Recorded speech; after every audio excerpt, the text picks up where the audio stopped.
15% చేయాలని చెప్పి ఇప్పుడు ఈ రోజు బీసీ కులగణన కూడా స్పష్టంగా ఎస్సీస్ సంఖ్య 17.4% అని చెప్పి ఆల్రెడీ తేలడం జరిగింది. ఈ రిజర్వేషన్స్ కూడా దీంతో పాటు పెంచితే చాలా బాగుంటుందని చెప్పి నేను మీ ద్వారా కోరుతున్నాను అధ్యక్ష. ఓన్లీ 3-4 minutes అధ్యక్ష. ఈ స్టేట్మెంట్లో ఏదైతే డిస్ట్రిబ్యూట్ చేశారో ముఖ్యమంత్రి గారు దాంట్లో 2-3 అంశాలు కూడా మెన్షన్ చేశారు. హర్యానా, పంజాబ్, తమిళనాడు ఈ 3 రాష్ట్రాలలో కూడా మా టీం వెళ్ళి అక్కడ సిచ్యువేషన్ ఏముంది కనుక్కొని రావడం జరిగింది. ఆ 3 రాష్ట్రాలలో కూడా అధ్యక్ష పర్సంటేజ్ ఆఫ్ రిజర్వేషన్స్ పెంచడం జరిగింది. పంజాబ్లో 20% కన్నా ఎక్కువ పెంచారు, హర్యానాలో 20% పెంచి ఈ కేటగరైజేషన్ చేశారు. అలాగే తమిళనాడులో కూడా 3% పెంచి కేటగరైజేషన్ చేయడం జరిగింది. సో ఇది కూడా మీరు ఈ దృష్టిలో పెట్టుకుంటే డెఫినెట్లీ మనము రిజర్వేషన్స్ 20% వరకు పెంచే అవకాశం ఉంది. ఇది కూడా ఆలోచించాలని చెప్పి నేను మీ అందరికీ కూడా మనం కోరుతున్నాం. ఒక విషయం ఉంది అధ్యక్ష, అందరూ సుప్రీంకోర్టు డిసిజన్ గురించి మాట్లాడుతూ ఉన్నారు, హోమోజీనియస్ హెటరోజీనియస్. బాబాసాహెబ్ అంబేద్కర్ గారు ఆ రోజుల్లోనే చెప్పారు ఈ ఆర్టికల్ 341 ఒక హోమోజీనియస్ హెటరోజీనియస్ కాదు, డివైడ్ అండ్ రూల్ ఏదైతే బ్రిటిష్ రాజ్యం ఆ రోజులలో చేసిందో ఎస్సీస్లో కూడా ఈ డివైడ్ అండ్ రూల్ ఉంటుందని చెప్పి బాబాసాహెబ్ అంబేద్కర్ గారు దీన్ని హోమోజీనియస్గా పెట్టడం జరిగింది. నేను చాలాసార్లు బయట కూడా మాట్లాడాను. చీఫ్ జస్టిస్ చంద్రచూడ్ గారు ఈ జడ్జిమెంట్ ఇచ్చినప్పుడు మీరందరూ కూడా కోరేగాం ఇన్సిడెంట్ గురించి మీ అందరు తెలిసిన విషయమే. అప్పుడు దళితులందరూ కూడా పేష్వాస్ వ్యతిరేకంగా కొట్లాడి మా దళితులు ఆ రోజు పేష్వాస్ వ్యతిరేకంగా గెలవడం జరిగింది. చంద్రచూడ్ కూడా ఒక పేష్వా అధ్యక్ష, వారు కూడా మనసులో ఎట్లా దళితులకు డివైడ్ అండ్ రూల్ చేయాలని చెప్పి ఆ జడ్జిమెంట్లు ఇవ్వడం జరిగింది. మేము కూడా జడ్జిమెంట్ కూడా ఇంప్లిమెంట్ చేయండి అని చెప్పి చాలాసార్లు చెప్పడం జరిగింది. మీరు ఏదైతే సుప్రీంకోర్టు ఎంపిరికల్ డేటా ద్వారా మీరు నిర్ణయాలు తీసుకోవాలి అని చెప్పి ఏదైతే ఆదేశాలు ఇచ్చారో నేను ఐఎమ్ రిక్వెస్టింగ్ హానరబుల్ మినిస్టర్ ఈ ఎంపిరికల్ డేటా ఏదైతే జస్టిస్ షమీమా అఖ్తర్ గారు ఇచ్చారో దాన్ని సరిగా పరిశీలించే అవసరం ఉంది. ఎందుకంటే చాలామందికి మాలలో ఒక ఆందోళన ఉంది, ఒక భయం ఉంది, నిజంగా ఫ్యాక్ట్స్ అండ్ ఫిగర్స్ ఉన్నాయా లేదా అని చెప్పి. మేము కూడా మీ ద్వారా కోరుతున్నాము, సరైన ఫిగర్స్ ఫ్యాక్ట్స్ ద్వారా చేస్తే చాలా బాగుంటుంది. నేను కూడా ముఖ్యమంత్రి గారిని కలిసేటప్పుడు నిజంగా ఈ స్టేట్మెంట్ ఏదైతే ఇచ్చారో దీని ప్రకారంగా నేను ముఖ్యమంత్రి గారికి చాలాసార్లు కోరడం జరిగింది. సార్, మనము ఏదైతే ఆలోచిస్తున్నామో దళితులకు నిజంగానే మనము కాంగ్రెస్ పార్టీ ఎప్పుడు కూడా దళితుల గురించి ఆలోచించి ఈ సోషల్ జస్టిస్ ఏదైతే చేస్తుందో బడ్జెట్లో కూడా అలానే చేయాలని చెప్పి నేను ముఖ్యమంత్రి గారిని కోరడం జరిగింది. 15% ఇవ్వాలి అధ్యక్ష.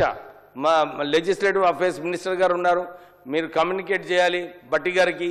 ఈ వచ్చే బడ్జెట్లో మన బడ్జెట్ ద్వారా 15% అలొకేషన్, 18% చేసినా కానీ తప్పులేదు, మీరు 18% అలొకేషన్ చేస్తే బాగుంటుంది. ఎందుకంటే చాలామంది ఎస్సీ ఎంటర్ప్రెనర్స్ ఏదైతే సబ్సిడీ ఇస్తానని చెప్పి మన స్కీమ్ ఉందో, ఇప్పుడే ఇంతకుముందు సాంబశివరావు గారు కూడా మంచిగా చెప్పారు. ఏమని, మనము అప్పుడు మీరు మంత్రిగా ఉన్నప్పుడు ఈ ఎస్సీ సప్లాన్ ఏదైతే కాన్స్టిట్యూషనల్ అథారిటీ ఇస్తున్నామని చెప్పి అసెంబ్లీలో పాస్ చేశారో దాని ప్రకారంగానే మీరు ఇంప్లిమెంట్ చేస్తే చాలా బాగుంటుంది. ఎందుకంటే 4-5 years నుంచి ఎస్సీ ఎంటర్ప్రెనర్స్కి సబ్సిడీ రావటం లేదు అధ్యక్ష. ఇక 7 years ఇక ఎక్కువ సమయం అయిపోయింది. ఎందుకంటే ఆ సబ్సిడీలో రాకుంటే ఆ ఇంట్రెస్ట్ ద్వారానే ఆ సబ్సిడీ పోతుంది, అసలే లాభం లేదు ఎస్సీ ఎంటర్ప్రెనర్స్కి.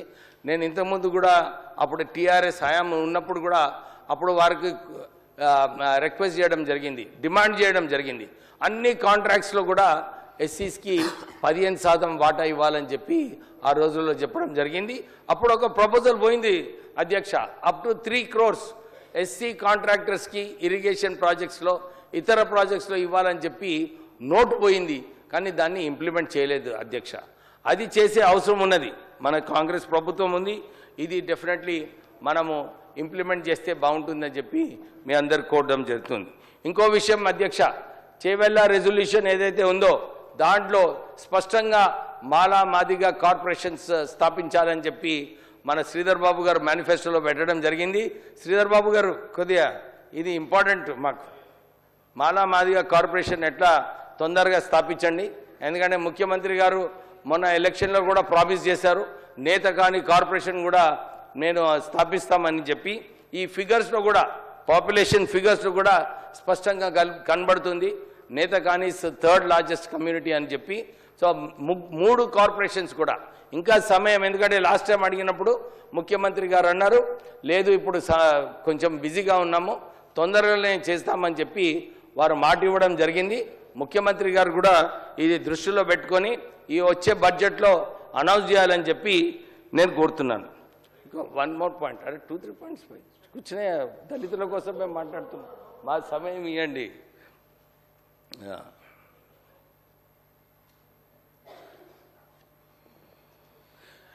మన కార్పొరేషన్స్ అధ్యక్ష శ్రీధర్ బాబు గారు, కార్పొరేషన్స్లో చైర్మన్షిప్స్ డైరెక్టర్షిప్స్లో కూడా మాకు 18% వాటా ఇవ్వాలని చెప్పి కోరుతున్నాం. ఎందుకంటే మొన్న ఇంజస్టిస్ అయింది, మీరు దాంట్లో ఈసారి సరిదిద్దాలని చెప్పి మీకు కోరడం జరుగుతుంది.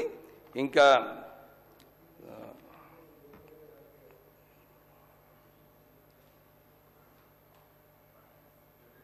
సో ఫైనల్ పాయింట్ అధ్యక్ష, దాని ఎంపిరికల్ డేటా ఏదైతే ఉందో అది కొద్దిగా ఓపెన్గా